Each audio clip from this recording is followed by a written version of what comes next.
Welcome everyone to our on-demand virtual learning session sponsored by the PMI Chicagoland chapter. It's an honor to be your presenter. My name is Rebecca Medina and I am a PMP certified project management professional and founder of Talent Cheetah, the first online talent marketplace for project managers. Today's topic is the gig economy and project management. The learning agenda for today is that we will have a session comprised of 3 parts. The part you are currently viewing is part 1, and I'll provide an overview of the gig economy, including the history and the top 3 growth factors. In part 2, we'll talk about the independent worker, the gig economy versus the talent economy, worker classifications, and top benefits of freelancing. In the final part, part 3, we'll talk about what we as project professionals can do today to keep pace in our new world of work. The KPIs for our session is that every viewer will leave with a minimum of 1 page of notes. So if you're like me, old school, get your paper and your pen and get ready to write. You can also use OneNote or whatever application you are comfortable with to take notes. Number 2, every viewer will learn at least 2 new facts. And number 3, every viewer will depart with at least 3 actionable items. So let's get started. Part 1, overview of the gig economy. What is the gig economy? According to the Oxford Dictionary, it's a labor market characterized by the prevalence of short-term contracts or freelance work as opposed to permanent jobs. And so in short, it is contract work versus full-time employment or your traditional 8 to 5. And to give you a sense of how new this term is, Merriam-Webster just added the term gig economy to their dictionary in April of 2019. So here's our first question. What is the first thing you think about when you hear the term gig economy? Write it down. I'll give you 30 seconds.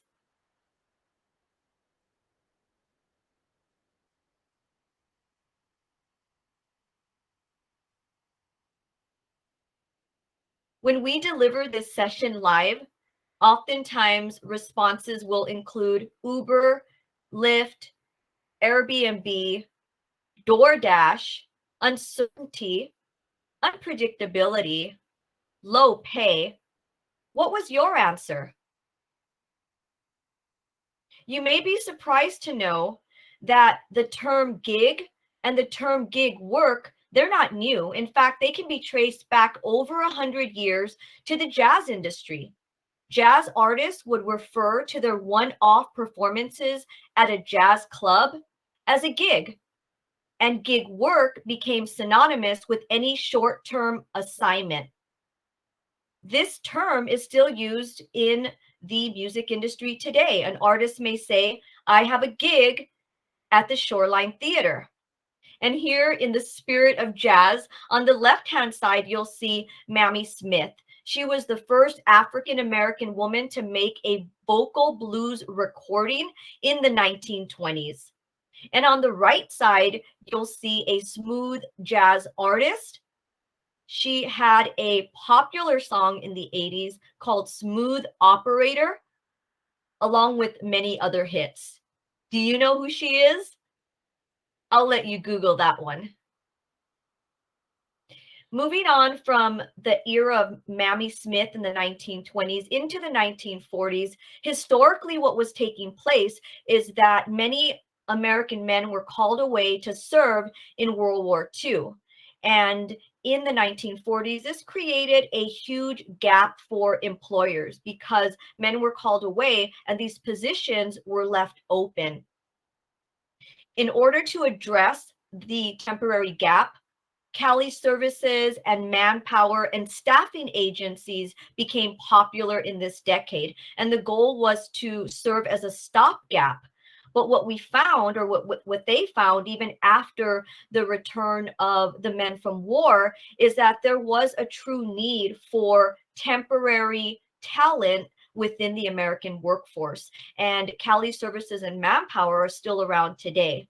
Now, the percentage of Americans working in what is called the alternative employment, because it's an alternative to the full-time employee or your traditional 8 to 5, about 10% of Americans worked in alternative employment all the way through into the 50s, 60s, 70s, and the 90s. It wasn't until the 2000s that we saw a huge increase in the number of people who began to take part in alternative employment. In fact, in 2020, that percentage was 36%. So I want to talk a little bit about what happened, why the explosive growth of people in alternative employment. Well, first and foremost, the 1990s brought the digital era and the internet boom.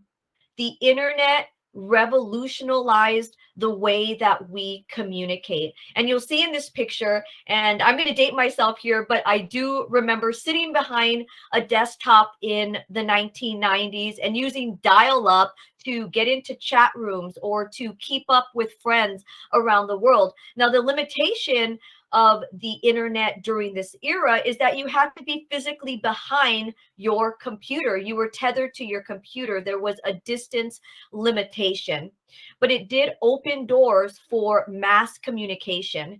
And in 1995, AOL had 3 million active users. They really were at the forefront of chat rooms. Some of you may remember and may have been involved and used chat rooms. And this was also the time of the marketplace. And so with the launch of Craigslist and eBay, they were the first marketplaces to bring together buyers and sellers. And this whole notion of people coming together on a digital platform was born.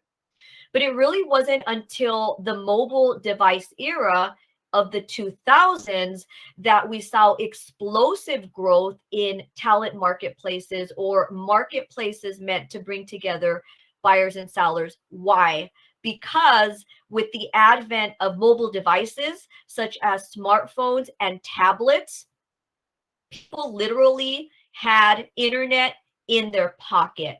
And to have no longer the limitation of distance and sitting behind a desktop physically opened up the floodgates for app-based marketplaces. So this was the era of Airbnb. They launched in 2008.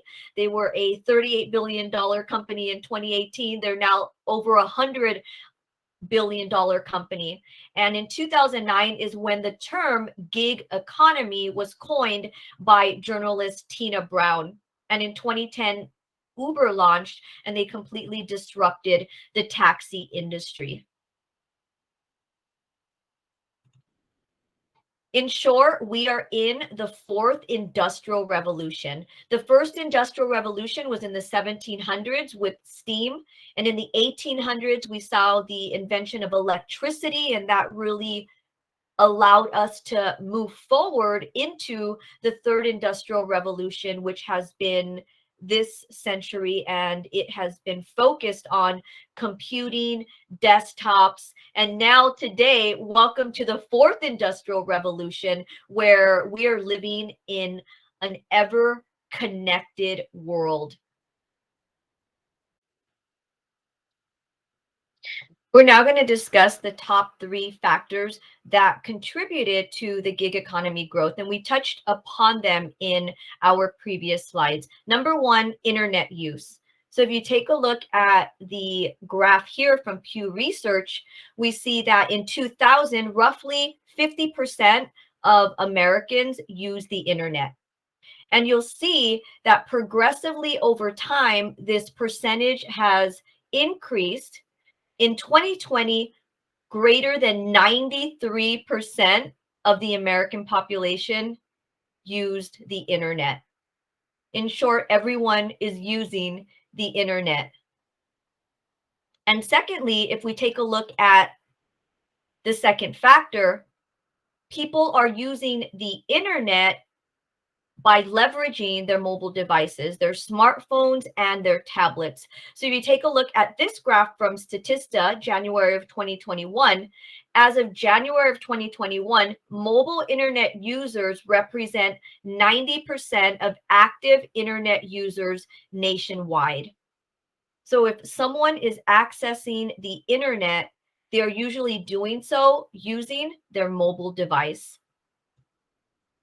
And the third factor, and this is very close to all of us because we are still in the middle of the pandemic. The third factor is the growth of the remote workforce, which has been accelerated by COVID-19. And there's a quote by Satya Nadella, the Microsoft CEO, that he made back in April of 2020 at the start of the pandemic. And I think it really does highlight where we are today. He said, we've seen 2 years worth of digital transformation in 2 months. From remote teamwork and learning to sales and customer service to critical cloud infrastructure and security, we are working alongside customers every day to help them adapt and stay open for business in a world of remote everything. 83% of employers feel that their shift to remote work was successful.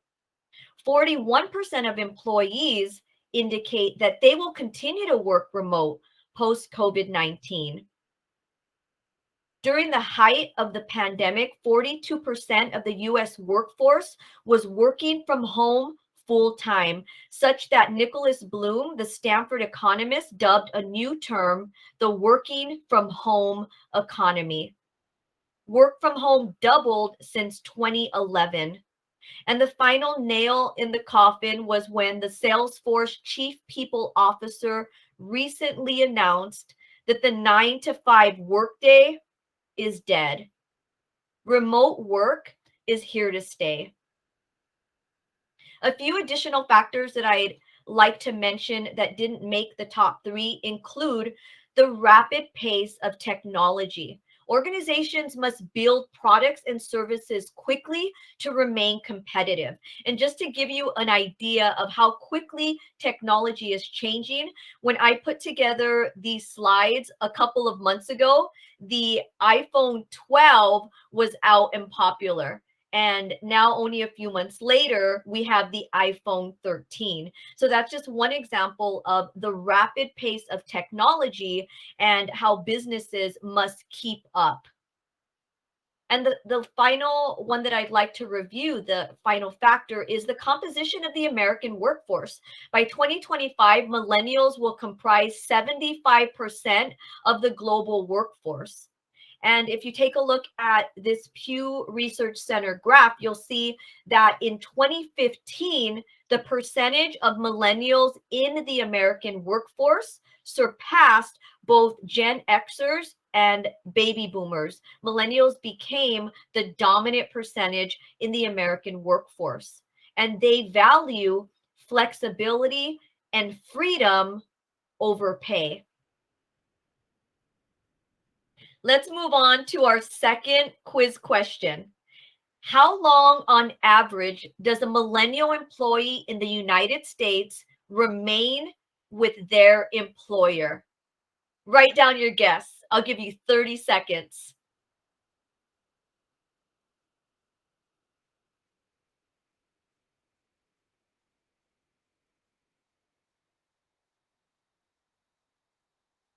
Okay, are you ready? Drum roll. And the answer is 2.8 years.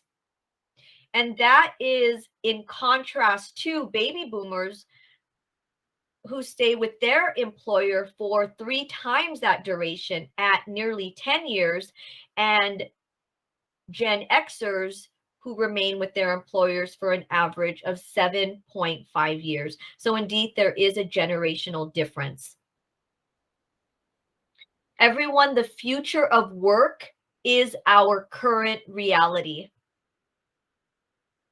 Thank you so much for viewing part 1 of our 3-part series, The Gig Economy and Project Management. I'll see you in our second part.